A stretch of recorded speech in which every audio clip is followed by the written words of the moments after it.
Bonjour à tous, nous sommes en direct du pavillon d'Arménonville à Paris, à l'occasion du deuxième TIDAY, l'événement incontournable de l'assurance. Nous avons le plaisir de rencontrer aujourd'hui Olivier Laborde. Bonjour. Bonjour Olivier, nous sommes ravis de vous accueillir aujourd'hui au TIDAY pour cette interview live. Alors Olivier, vous travaillez chez Natixis Assurance et vous êtes auteur de l'ouvrage « Innover ou disparaître », le lab pour remettre l'innovation au cœur de l'entreprise. Tout à fait. D'accord, très bien. Alors on a quelques petites questions à vous poser suite à l'écriture de cet ouvrage. Quel est finalement le diagnostic que vous faites à propos de l'innovation dans le secteur de l'assurance ?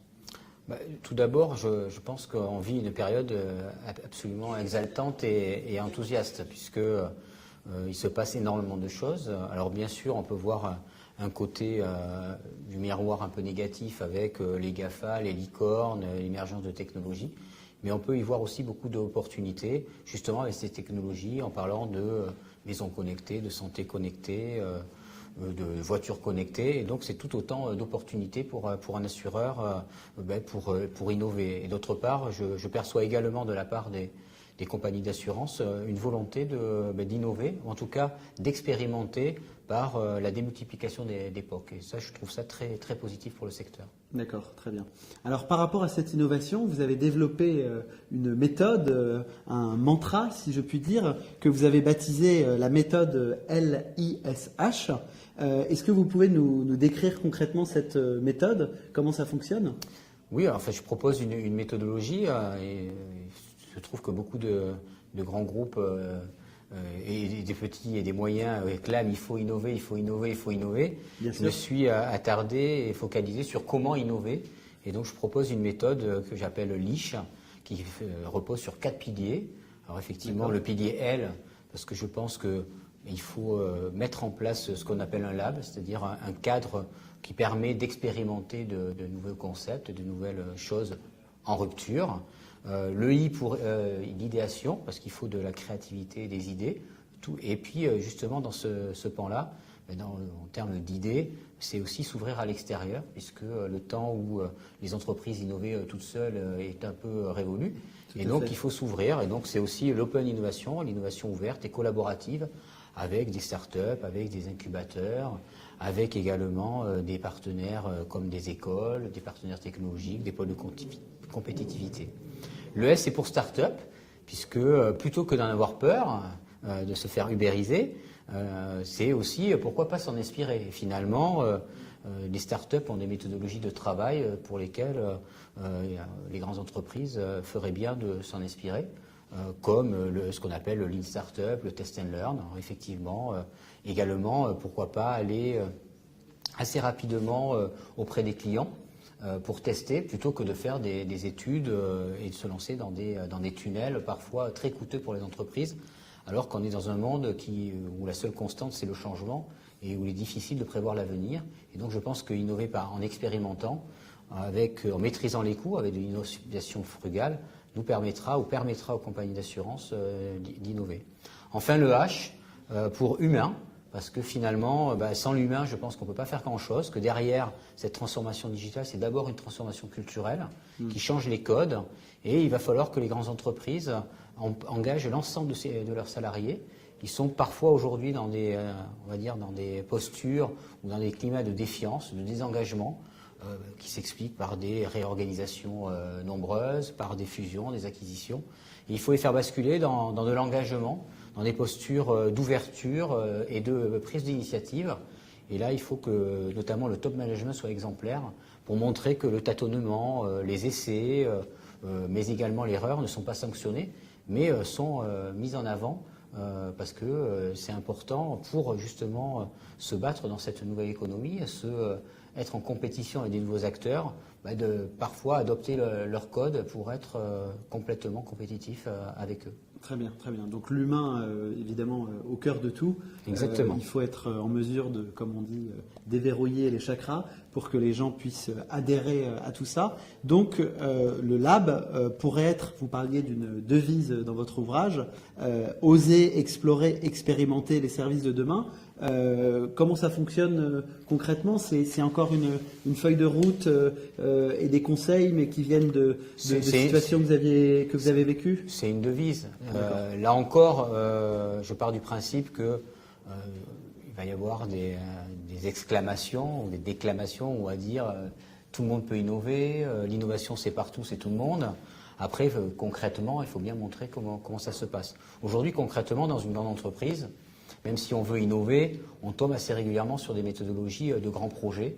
Alors je pense que pour des concepts de rupture, là où il y a des parts d'inconnus, des inconnus sur de la technologie, qui n'est pas encore mature, qui est juste émergente, mais de l'inconnu aussi sur des nouveaux business models, sur des inconnus, pourquoi pas sur la manière de tarifer un nouveau service, quand je pense au pay-as-you-drive dans l'assurance par exemple.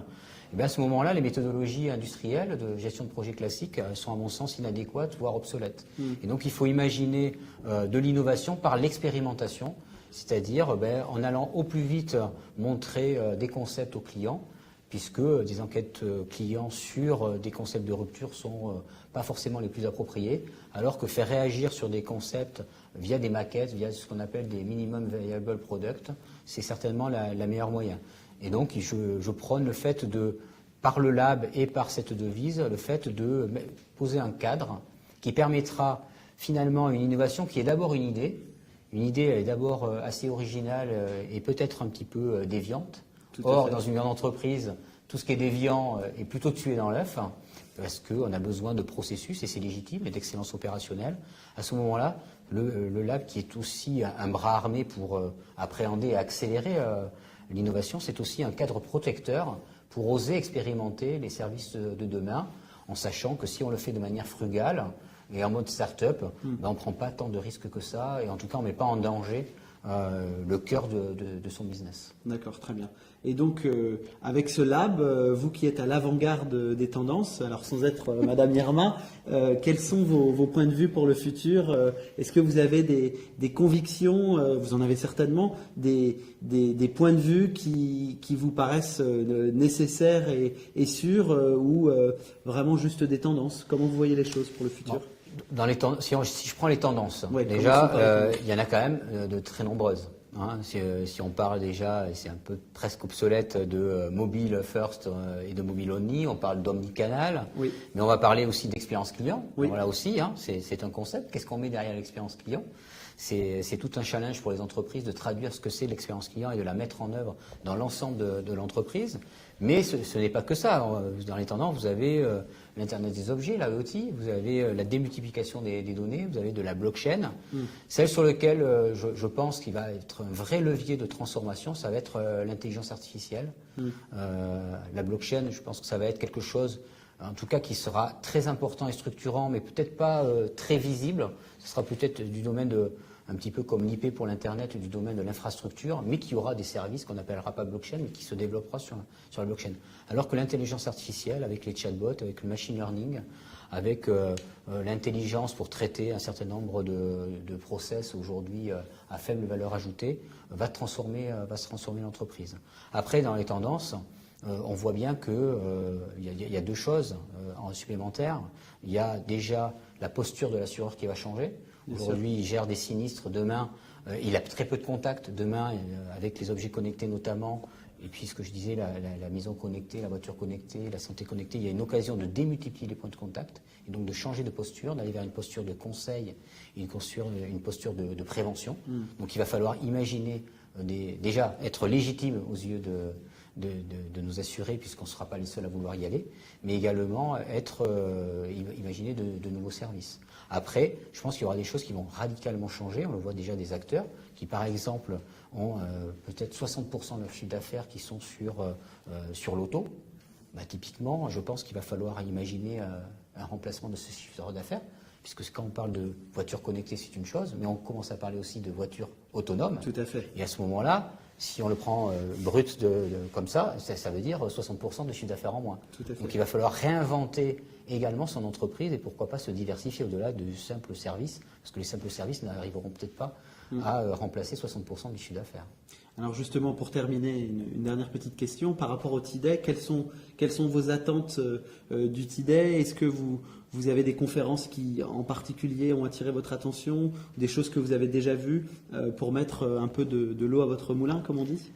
Alors, un événement comme le TIDE, c'est d'abord rafraîchissant et Oui. il y a un côté inspirationnel. C'est-à-dire, on entend des orateurs, et c'est également aussi une confirmation. Confirmation, par exemple, j'ai vu une confirmation sur la data et les RH. Une confirmation que la data, ce n'est pas juste la relation client. Moi, je crois beaucoup dans la transformation, qu'il faut s'adresser également au RH, donc aux collaborateurs, autant qu'à la relation client ou autant au process interne. Donc je pense que la data est une confirmation et que finalement on est aujourd'hui dans un plateau, un petit peu dans les innovations, on parle un peu de plateau, de vallée de la mort, qu'il y a eu le buzzword et que maintenant les use cases vont peut-être apparaître, c'est vraiment concret ces prochains jours. Et ensuite, que la transformation digitale, c'est un enjeu de toute l'entreprise et que c'est un enjeu d'abord culturel, avant d'être quelque chose de technologique. Merci beaucoup, merci Olivier, à vous pour cette interview passionnante. Olivier, auteur de l'ouvrage Innover ou disparaître, que vous pouvez trouver dans toutes les bonnes librairies. Merci beaucoup. Notre prochaine interview sera avec Micheline Berbuteau de chez Groupama. Retrouvez-nous à 16h30. Merci beaucoup.